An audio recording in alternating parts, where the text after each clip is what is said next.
బొమ్మ కనిపిస్తుంది కనిపిస్తున్నాయి. మీ అందరికి వందే మాత్రం వచ్చా స్కూళ్ళలో వాడతారు పాటని. ఎవరెవరు బాగా? Okay, okay, very good. ఈ వందే మాత్రం గేయం రాత్రి పాటని పాడి 150 సంవత్సరాలు పూర్తయిన సందర్భంగా నిన్న విజయవాడలో సంస్కార్ గాంధీ అనే సంస్థ వాళ్ళు ఎగ్జిబిషన్ పెట్టారన్నమాట.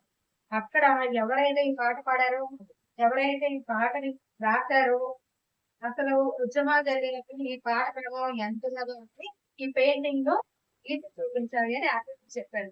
అయితే ఈ పిక్చర్ నేను వేసి పిక్చర్ అన్నమాట. వందే మాత్రాన్ని ఉద్దేశించి గీసింది. ఇక్కడ ఆయన ఎవరో తెలుసా మీకు? ఈ పిక్చర్ లో కనిపిస్తున్న ఆయన చూడండి, ఈయన ఎవరో తెలియదు.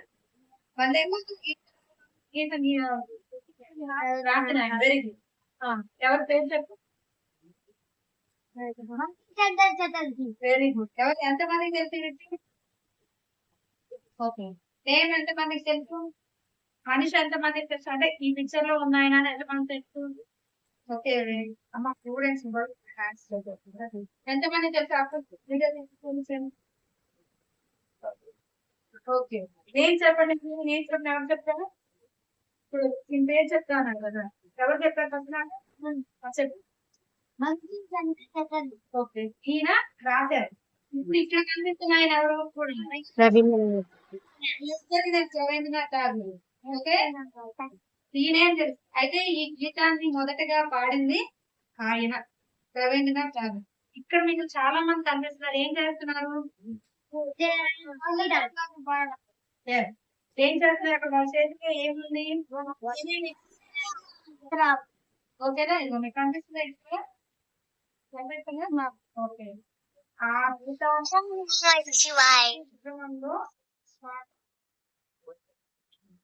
చెప్పాలంతా కూడా రైట్ చేసి ఆ ఉద్యమంలో ఆ పాట ద్వారా చాలా చేసి చాలా మన కోసం వాళ్ళు ప్రాంతీయాలు చేసి స్వతంత్ర ఉద్యమం మొత్తం తీసుకొచ్చారు. అర్థమైనా? ఇక్కడ మీకు కింద కనిపిస్తున్నాయి కదా, ఏం కనిపిస్తున్నాయి? అశోక చక్ర, ఇండియన్ ఫ్లాగ్, ఇండియన్ ఇక్కడ టెంపుల్. ఓకే, ఇప్పుడు వీళ్ళందరూ వీళ్ళందరూ కూడా ఇలా మనం అందరం హ్యాపీగా ఉండగలుగుతాం. అర్థమైందా? అది అందరికీ మనం ఎప్పుడు కూడా మనం మనసులో గుర్తు పెట్టుకోవాలి. వీళ్ళ పేర్లు ఎప్పుడు మనం మర్చిపోకూడదు. మీకు ఇప్పుడు ఈయన ఎవరు ఒకసారి చెప్పండి.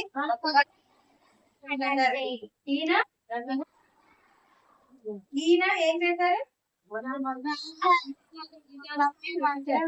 ఆయన వెరీ గుడ్.